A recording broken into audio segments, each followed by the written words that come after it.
It is my 10th video of the same chapter, molecular basis of inheritance. In this video, I will discuss with you about the regulation of gene expression, and how genes express to itself in the form of phenotype.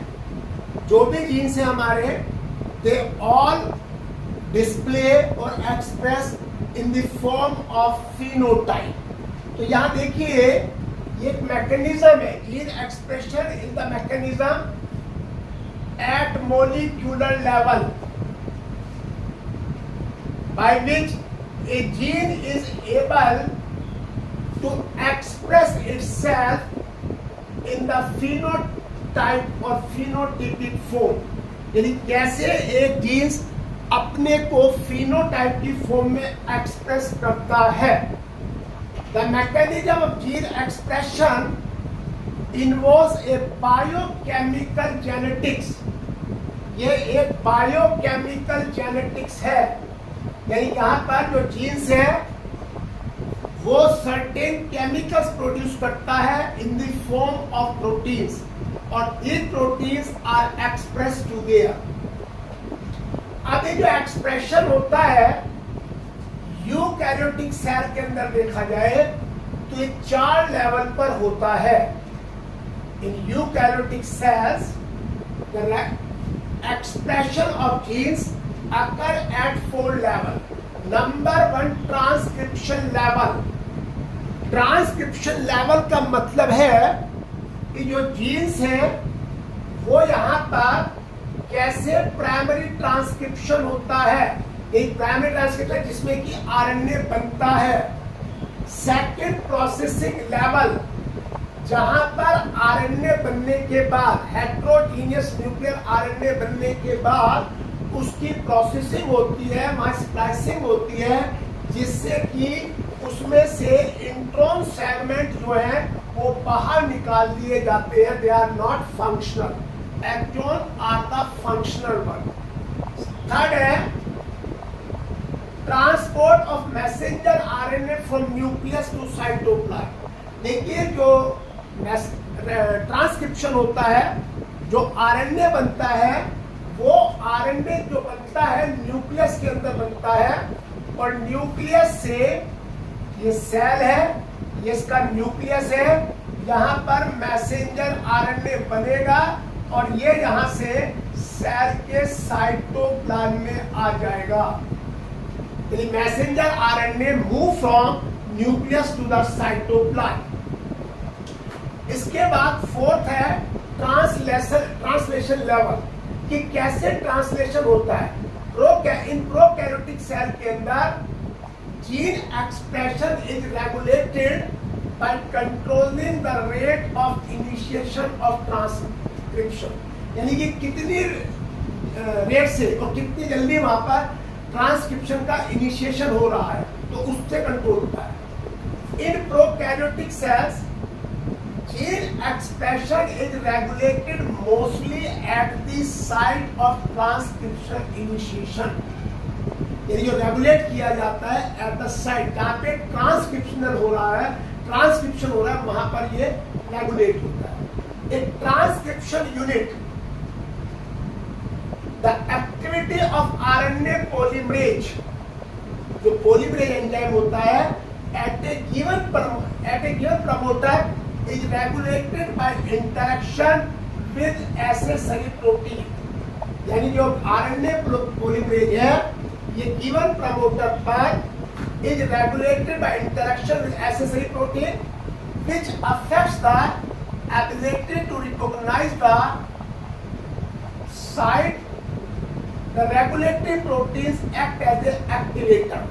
ये आपके जो proteins होते हैं, इनसे interaction होता है, वो जो है यहाँ पर एक्टिवेटर यानी कि पॉजिटिव और रिप्रेशर एज ए नेगेटिव, 2 तरीके से काम करते हैं प्रोटीन. या तो वो रेगुलेट करती है, उसको एक्टिवेट करती है, उसको इंड्यूस करती है, उसको रिप्रेस करती है. अब यहाँ पर लैक ऑपरेंट सिस्टम आता है। देखिए इसके दो साइंटिस्ट थे, जैकोब एंड मोनोड। 1961 में इन्होंने एक ट्रांसक्रिप्शनल मेथड को प्रपोज किया।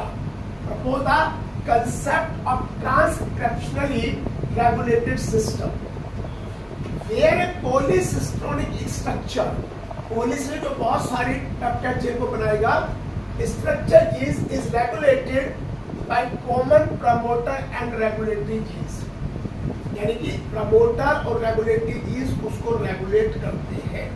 प्रमोटर रेगुलेट करता है और रेगुलेटरी जीन्स रेगुलेट करते हैं। इस अरेंजमेंट को हम ऑपरेंट सिस्टम कहते हैं। This system is called operon system. तो जो ऑपरेंट सिस्टम है दो तरह, lactose and tryptophan. It is two type. Number 1 lactose जिसे लैक ऑपरेंट कहते हैं, और एक ट्रिप्टोफैन जिसे हम ट्राई ऑपरेंट कहते हैं। लैक्टोज ऑपरेंट है, ये आपका इंड्यूसेबल सिस्टम है, और ट्रिप्टोफैन ऑपरेंट एक आपका रिप्रेसेबल सिस्टम है। अब जो आपका स्ट्रक्चर ऑफ लैक ऑपरेंट, देखिए लैक ऑपरेंट सिस्टम की स्ट्रक्चर कैसी है। यहाँ पर एक तो रेगुलेटरी जीन है, ये I indicate the regulatory genes, I indicate the regulatory genes. ये रेगुलेटरी जीन जो होता है, it code for the repressor protein. ये रिप्रेसर प्रोटीन के लिए कोड करता है। देखिए इस रिप्रेसर प्रोटीन का बहुत रोल है। अगर सिस्टम स्विच ऑफ है तो ये सिस्टम को ब्लॉक कर देती है, और अगर सिस्टम ऑन है तो ये उसको ब्लॉक नहीं कर पाती। तो पहला है रेगुलेटरी जीन्स और दूसरा है स्ट्रक्चरल जीन्स। अब ये जो स्ट्रक्चरल जीन्स है, ये हमारे 3 डिफरेंट टाइप्स के होते हैं।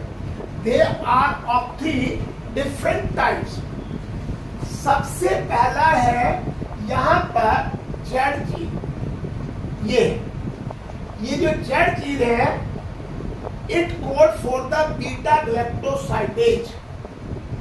ये इस एंजाइम को कोड करता है, किसको? बीटा ग्लैक्टोसाइडेज को। और ये बीटा ग्लैक्टोसाइडेज जो लैक्टोज शुगर है, लैक्टोज जो है ये आपकी एक डाइसैकेराइड शुगर है, इसको ये ग्लूकोज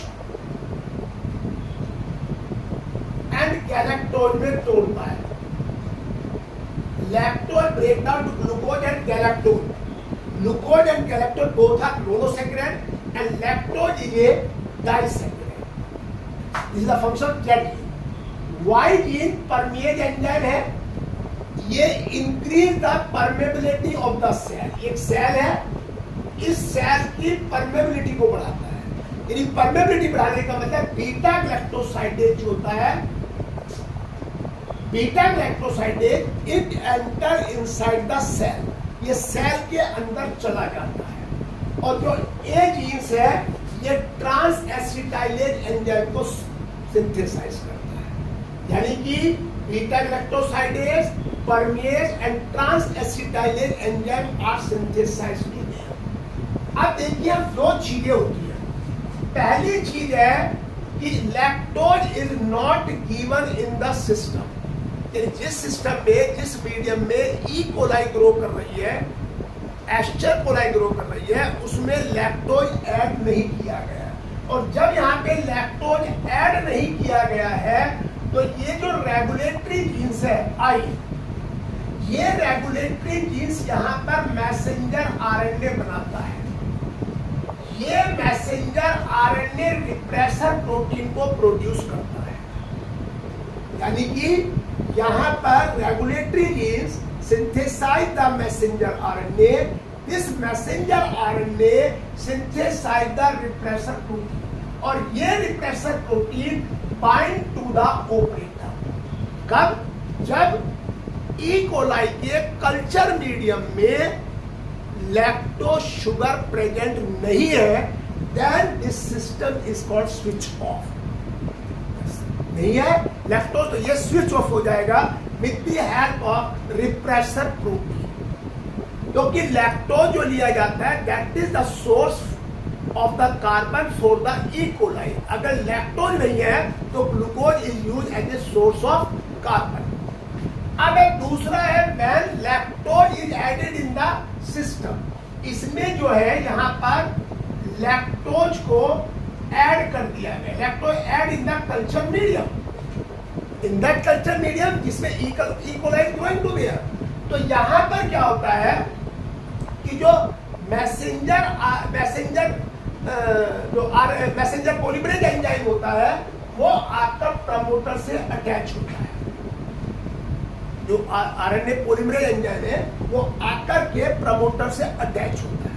अब प्रमोटर जो है वो ऑपरेटर को ऑन कर देता है, and operator allow the structural genes ZYA to synthesize the beta galactosidase, permease and transacetylase। ये तीन एंजाइम यहाँ पे सिंथेसाइज होते हैं।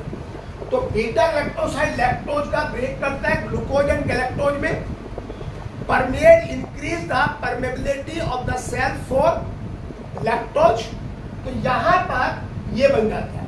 तो ये जो लैक्टोज जो इंड्यूसर का काम कर रहा है, ये inducer combined with the repressor protein, और जब ये रिप्रेसर प्रोटीन से कंबाइंड हो जाते हैं तो रिप्रेसर प्रोटीन इनएक्टिव हो जाती है। ये रिप्रेसर प्रोटीन जो है इनएक्टिव हो जाती है and does not bind with the operator. तो इसे कहते हैं switch off. It is what? Switch on. ये स्विच ऑन है, ये स्विच ऑफ है। स्विच ऑन जब होगा जब लैक्टोज शुगर होगी, और lactose sugar acts as a inducible sugar. तो this is about the lac operating system. Thank you. It is my 10th video. इसको लाइक करें, शेयर करें, और इसको आप सब्सक्राइब करना भी ना भूलें। Thank you for this one.